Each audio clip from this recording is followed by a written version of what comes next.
Alright, let's talk about the moose effect. What the hell is the moose effect? And see, I even had to put on my running, not jersey, but long sleeve shirt because I met Moose when I was running. And he's this sprightly, young and handsome chocolate Labrador mixed with a shepherd. And I tell you, he's fast.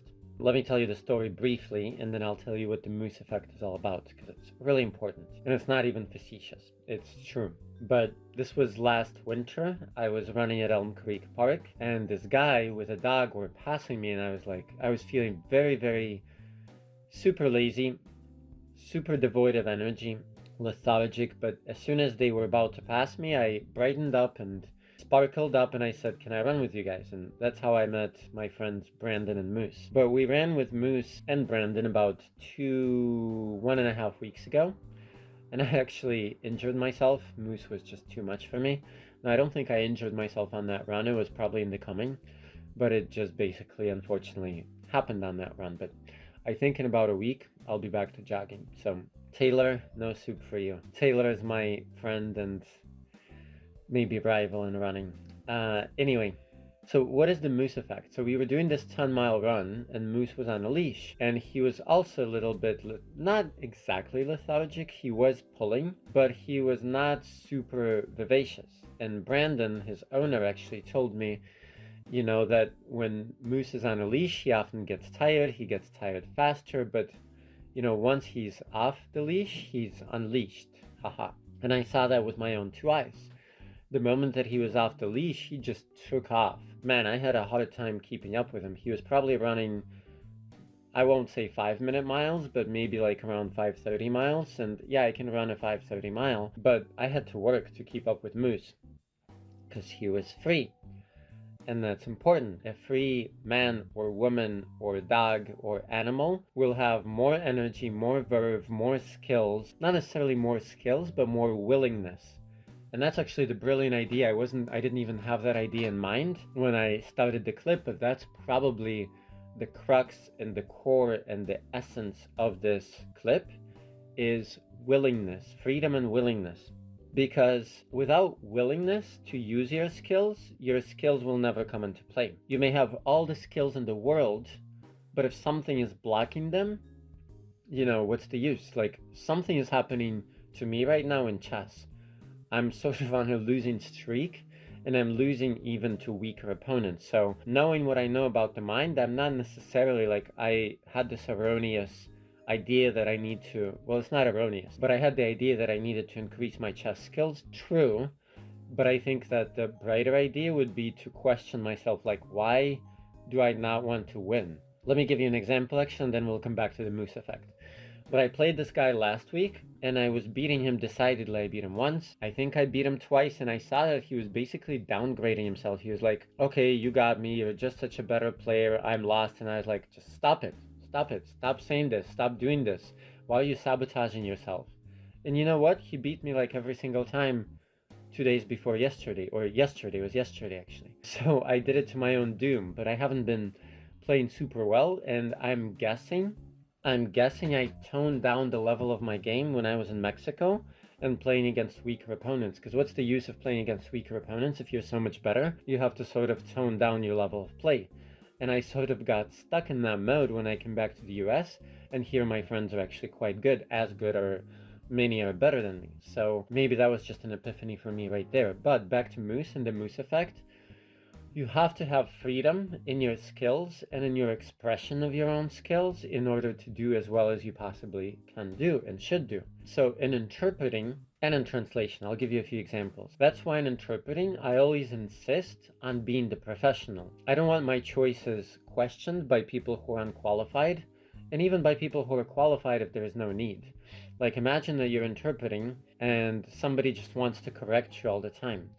It's happened to us once in a while, or once in a blue moon or yellow moon or whatever moon, and it's not pleasant, right? Sometimes it is justified if we have like a colleague or a monitor or something of the sort. Sometimes, with me, very, very, very rarely is it justified, but it can be. But if somebody is always restricting and checking, you know, and questioning your choices, and your liberty is deliberated, you know, not an actual word, but maybe it will be, then what happens to your willingness? Your willingness goes out the bottom instead of out the roof, and that's it. You just don't want to work anymore. So you have to keep that freedom. You have to insist on your own linguistic responsibility and freedom to a degree. Same in translation. Like, we should not take liberties, but we should have liberty.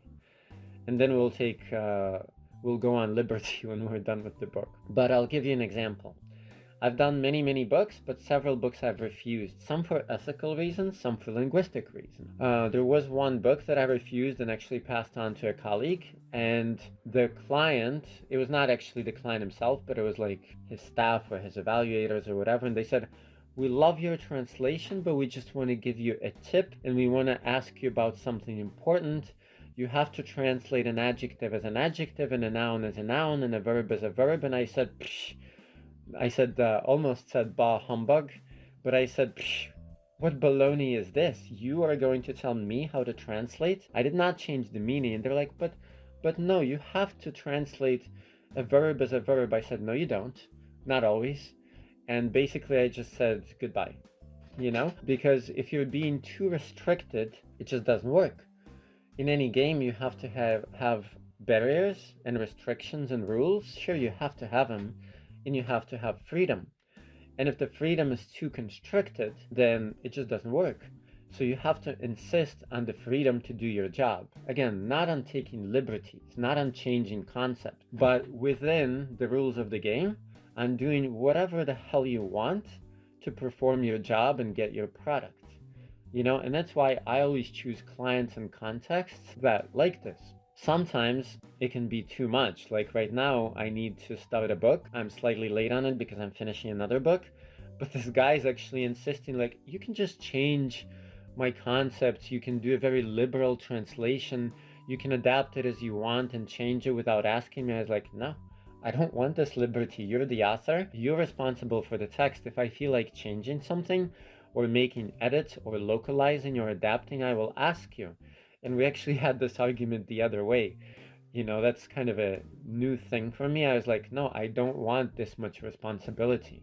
I don't want this much liberty. Sure, I'll have suggestions and edits when we're adapting your book to the American audience, but I'm not going to make the edits. Maybe minor ones, Anyway, so the Moose effect. Once Moose was off the leash, he was unleashed. And you have to be unleashed too, and you have to be off the leash. So I would not work in any contexts which are actually restricting your freedom too much. Like if people tell me you have to use AI, you have to use translation memory, you have to have, and my answer is always, I don't have to anything. I have to get you the result. I have to get you a professional product. That's what I stand for. That's what I promise. That's what I'm responsible for. But as far as techniques and the technology of how I do it and my methodology, I don't have to anything, and I don't even take on projects where these too many have-tos exist.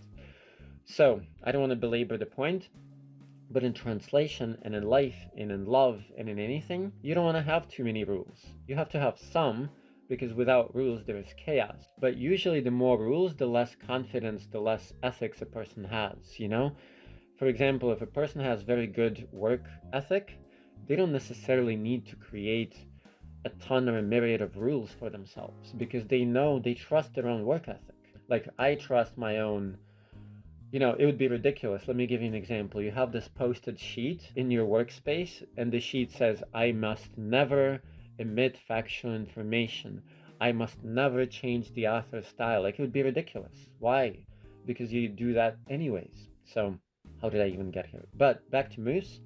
Moose, thank you for the inspiration. And if you haven't seen my clip on inspiration, then it's right here or right there or right somewhere. But anyway, yeah, so be as free as you can possibly be within the scope and the rules and the boundaries of our profession, and never allow your freedom to be boa constricted too much, because if you're boa constricted, you can't breathe, and if you can't breathe, you can't translate.